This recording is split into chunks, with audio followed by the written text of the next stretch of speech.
Buenos días. El día de hoy estamos en el primer capítulo de esta tanda de entrevistas que haremos con nuestra empresa Musem y en la cual tendremos algunos invitados muy especiales, expertos en las esmeraldas y todos sus procesos. Esto va a ser un espacio lleno de conocimiento y datos curiosos en el mágico mundo de las esmeraldas y la joyería.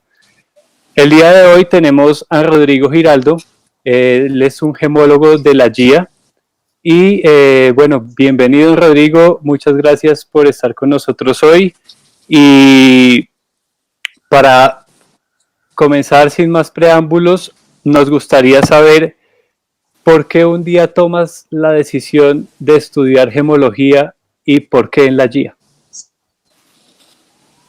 Buenas tardes, para mí es un gusto estar con ustedes. Realmente la principal razón era que mi papá era comerciante de piedras preciosas y hacía joyas inclusive. Y alguna vez llegaron dos de sus clientes a mi casa, uno era americano y el otro japonés, y me contaron que no me acuerdo cuál de ellos, uno de sus hijos, estudiaba gemología en la GIA. Y ahí fue cuando me sonó la campana para estudiar yo también gemología. Realmente la razón por la cual escogí la GIA fue porque por ellos mismos supe que era el mejor lugar para aprender la gemología, que llevaba muchos años, es la más famosa que existe en el mundo y realmente uh, tienen es una carrera muy especializada para, para gente que estudia, para gente que trabaja en la joyería, en las piedras preciosas, y realmente es muy agradable estudiar allá y sale uno con muy buenos conocimientos.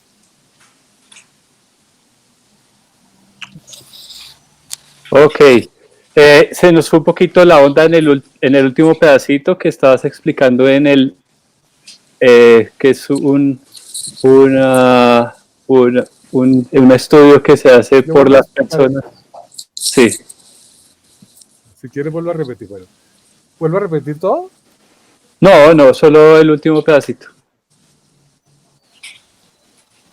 Realmente decidí estudiar en la GIA porque precisamente eh, tuve el conocimiento que era el mejor sitio para estudiar gemología, el que más años lleva en el mundo, donde se aprende todo, sobre todas las piedras preciosas, sobre todas las gemas, sobre el diamante, sobre el rubí, sobre el zafiro.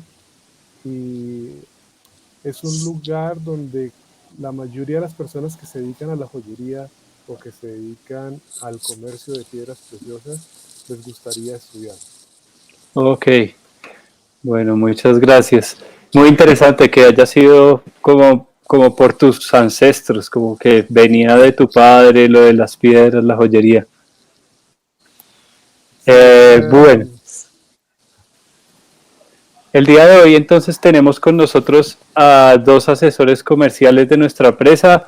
Tenemos a Viviana Beltrán y a Michael Rodríguez que nos van a acompañar en la entrevista y que traen preparadas algunas preguntas para Rodrigo y para que todos conozcamos más sobre las esmeraldas y su trabajo en Colombia. Entonces, Vivi, bienvenida, ¿cómo estás? Hola, Rodrigo, ¿cómo estás? Es un gusto tenerte aquí para darnos a conocer un poco de lo que tú haces y sabes como gemólogo. Bueno, la primera pregunta que tenemos es, sabemos que no solo en Colombia hay yacimientos de esmeraldas, sino que también en diferentes partes del mundo. Pero ¿qué es lo que hace que las esmeraldas colombianas sean tan únicas y especiales? Vivi, la mejor forma de responderte esto es lo que más me encanta explicar cuando estoy dando conferencias sobre la esmeralda. Y es que la esmeralda es un berilo. y el berilo es uno de los minerales más raros que existen en el mundo. Y la esmeralda es uno de los berilos más raros que existen. Y una esmeralda fina es más rara todavía. Y esa esmeralda rara fina que estamos hablando es precisamente las colombianas. Eh, por más de que han aparecido muchas fuentes de esmeralda en el mundo, ninguna se compara a la belleza de la esmeralda colombiana. Podemos ver, por ejemplo, hay esmeraldas lindísimas, como la de Zambia, como la de Zimbabue, como las que salió hace poquito de Etiopía. Y sin embargo, no se compara lo hermosa que es la esmeralda colombiana. La Ok. razón podría ser que la esmeralda colombiana, lo que le da el color a la esmeralda, ese verde tan espectacular, es el Ujú. cromo y el vanadio, mientras que a otras esmeraldas, seguramente como tienen mucho hierro, no le da ese color. Esa podría ser una de las razones. Ok. Ok.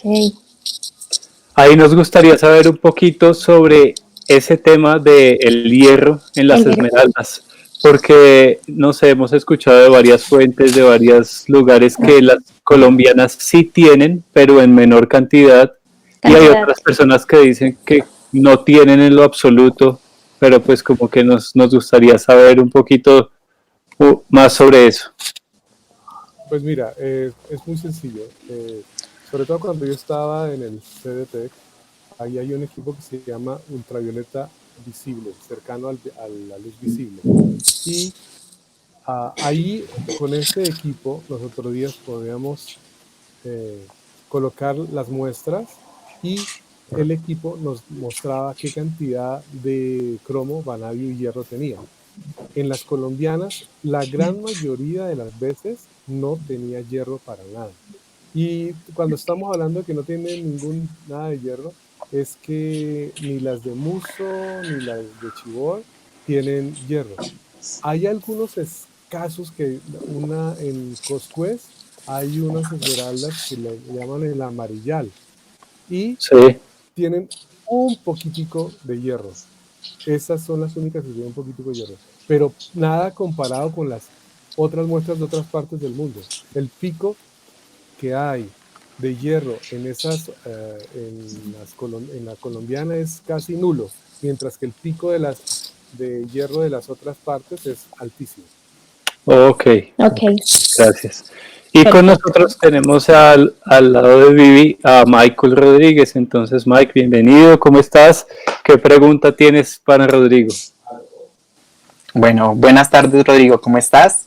Es un gusto tenerte aquí hoy pues en esta entrevista y pues nada, una de las preguntas que siempre y pues que le han surgido a la mayoría de nuestros clientes es cómo se identifica una esmeralda real de una esmeralda falsa. ¿Cómo lo haces? Cuéntanos. Bueno, es que todo depende de lo que me llegue, ¿ok? Hay casos que puede ser fácil cuando, por ejemplo, hay unas imitaciones hechas aquí en Colombia que son realmente vidrio, pero a la vista es igual. Cualquier Uh-huh. comerciante va a creer que es natural. Entonces, esa es muy sencilla porque simplemente miro el índice de refracción, que es muy diferente a la esmeralda colombiana, Ujú. y puede ser la gravedad específica y ya me va a decir que no es. Mientras que las sintéticas es mucho más difícil, porque como la sintética es una piedra que tiene la misma estructura atómica, los mismos componentes químicos y por ende las mismas propiedades físicas y ópticas de la natural, es casi imposible de diferenciar. La única diferencia es que es hecha por el hombre. Entonces, Uh-huh. sacas el índice de reflexión, es el mismo, la específica es la misma. Entonces, para ese caso, lo primero que yo hago es mirarla con el microscopio. ¿Por qué? Porque las inclusiones que hay en una esmeralda natural son diferentes a las del sintético. Hay algunos casos, como las sintéticas hidrotermales, que las inclusiones son exageradamente parecidas a las naturales. Sin embargo, eh, con mucha experiencia, se necesita demasiada experiencia, sí, para que, como la que yo tengo de 40 años mirando por microscopio, puedo Ok. diferenciar entre ambas. Pero de todas maneras, hay equipos avanzados. Yo tengo un equipo de espectroscopía infrarroja, FTIR se llama, con transformador de Fourier, que me puede detectar por medio de espectros si la esmeralda es natural o si es sintética. Ok. Ok, digamos que en este Muchas punto gracias. podríamos decir que mucho depende de las inclusiones.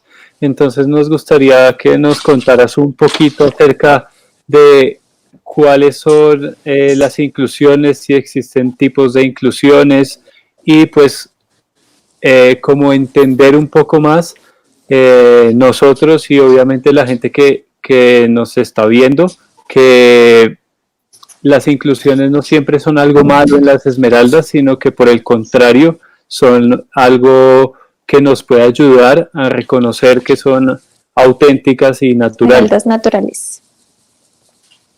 Sin duda alguna, mira, para que ustedes sepan, la mayoría de las zafiros, rubíes y esmeraldas tienen muchísimas inclusiones. Lógicamente que entre menos inclusiones y más transparente y más bella sea, va a costar más. Pero una de las características es esa. Y realmente nos sirve mucho. Primero para identificar si es natural, segundo para saber el origen de las piedras. Pero en el caso de la esmeralda, para poderlo identificar, como les decía, se necesita demasiada experiencia, porque la mayoría de las inclusiones que tienen ambas son fluidos. Fluidos son líquidos del mismo, de la misma líquido que se formó la piedra, que quedan atrapadas como huellas en las esmeraldas. Y esos fluidos también pasa lo mismo con las sintéticas. Las sintéticas, lógicamente, como también vienen de un fluido de berilo, también quedan atrapadas algunas huellas y como se tratan de hacer en la misma forma que se hizo en la naturaleza, altas temperaturas y altas presiones, los fluidos son bastante parecidos. Entonces, tocaría de pronto con fotos o algo así para diferenciarlos, pero hay casos que son muy, muy similares. Lo que sí podemos diferenciar entre las inclusiones un poquito más fácil es cuando tienen cristales. ¿Por qué? Porque los cristales de la naturales son mucho más certeras de que pueden ser de natural, porque pues, se pueden encontrar albitas, dolomitas, calcitas, cuarzos, piritas, que nunca jamás vamos a ver en las sintéticas. Bueno, en las Ok, sintéticas, el único cristal que Ok. se puede encontrar es finaquita. ok, bueno, muchas Listo, gracias. perfecto. Don Rodrigo, otra pregunta que normalmente nos hacen en nuestra joyería es ¿qué tan dura es la esmeralda? Para esto existe una tabla que es la tabla de Mohs y tenemos entre dureza y tenacidad. ¿Tú nos puedes indicar cuál es la diferencia de una con la otra y en qué posición se encuentra la esmeralda respectivamente? Sí, a ver, hay que primero miremos cuál es la diferencia entre dureza y tenacidad. Dureza es la resistencia que tiene un mineral a rayar, solamente a eso. Y Ok. tenacidad es la resistencia que tiene una piedra a desportillarse, a volverse en partículas, que es completamente diferente. Entonces, Ok, como tú lo acabas de mencionar, hay una escala de Mohs que va de 1 a 10. Ahí no hay ninguna proporción, sino que lo único que quiere decir es que una piedra puede rayar a la otra, pero esa otra no puede rayar con la que se estuvo probando. Entonces, la escala va, la número 10, que es la más dura, es el diamante. Y el diamante realmente es 56 veces más duro que el 9, que es corindón. Por eso no hay ninguna proporción en sí.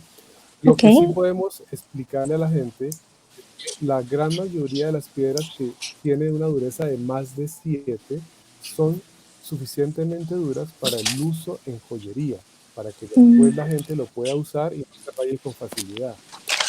Sabiendo eso, La dureza de la esmeralda es de 7,5 a 8. Está entre 7,5 y 8. Es suficientemente dura y es difícil que se raye con el uso. Ok, Su Ok, tenacidad es buena, la tenacidad es buena. El problema es que a veces es un poquito delicada por las fisuras que tiene, pero de resto es una piedra bastante ah, tenaz y dura como para el uso en joyería. ok, perfecto. de pronto para terminar con el tema de las inclusiones y antes de la pregunta de Mike hablaste hace un segundo de las fisuras de las esmeraldas. ¿Esas fisuras son también inclusiones o están como en alguna escala o cómo es la cosa? No, mira, en el mundo de las piedras preciosas hay tres tipos de inclusiones. Inclusiones es toda impureza que tenga la piedra por dentro. Y hay tres tipos de inclusiones. La primera son los minerales o cristales, lo que estábamos hablando antes, Sí, cuarcitos, calcitas, dolomita, en el caso de la esmeralda. Hay fluidos, que son huellas que queda en la esmeralda cuando se está formando. Y finalmente están las fisuras. Las fisuras son espacios o grietas que hay dentro de la piedra. Entonces, son inclusiones, cualquiera de las tres son inclusiones, definitivamente. Ok. ok, listo. Bueno, don Rodrigo, teniendo en cuenta lo que mencionabas anteriormente y pues sabiendo ya cómo identificar una esmeralda, el tema de las inclusiones, sus propiedades y demás, nos gustaría que nos explicaras acerca de qué son los tratamientos en las esmeraldas y qué tipo de tratamientos existen en las mismas. Bueno, los tratamientos, lo que pasa es que precisamente como la esmeralda tiene fisuras, así como tiene el zafiro y el rubí, son las fisuras cuando después de haberse hecho la talla y la limpieza, quedan bastante sucias y son espacios que no se ven tan agradables. Entonces por eso se les hace un tipo de embellecimiento a las esmeraldas y las esmeraldas se embellecen con con resinas o aceites. ¿Okay? Eh, lo importante, lo que más se usa en el mundo actual para todo tipo de esmeraldas de cualquier fuente son resinas. ¿Por qué? Porque las resinas disimulan mejor esas fisuras que cualquier otro material, porque tiene un índice de refracción muy cercano a la esmeralda. La esmeralda tiene un índice de refracción de 1,57, mientras las resinas tienen un índice de refracción de 1,56. Es súper cercano. Ok, Súper Entonces, cerca. la, sí, la refracción de la luz no va a interferir para nada y por eso se ve mucho mejor. Además, es un material que no se sale fácilmente y cuando se quiera quitar, se puede quitar. No va a haber ningún problema para nada. ok, pero digamos que en cierto modo no es que esté mal que las esmeraldas tengan o aceites o resinas en algún caso, o sea, como que no van a perder sus características principales, no van a dejar de ser esmeraldas, o sí. No, para nada. Además, no se le están haciendo cambios extremos como al rubí y al zafiro, que a veces le cambian de color. Aquí solamente es un embellecimiento para que la piedra quede con una mejor claridad. Y es algo que se ha usado toda la vida. Mira, el primer sitio donde se conoció sobre el tratamiento de esmeraldas fue hecho en las enciclopedias de ciencias naturales hechas por Plinio el Viejo, un romano que vivió en el siglo II, y él Ok, comentaba cómo se le podía embellecer una esmeralda metiéndola en aceites y esencias y dejándola por unas 2 semanas en la noche, y quedaban espectaculares. Después de eso se han hecho varios tipos de embellecimientos y realmente es muy poco lo que se le hace. bueno, muchas gracias Rodrigo por darnos la oportunidad de adquirir ese conocimiento que tú tienes.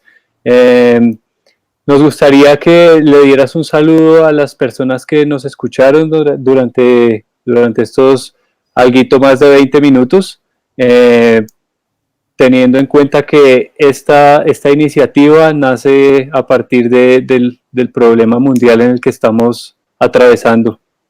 Entonces, por favor. No, claro, yo creo que estamos hablando de uno de los temas más apasionantes en el mundo.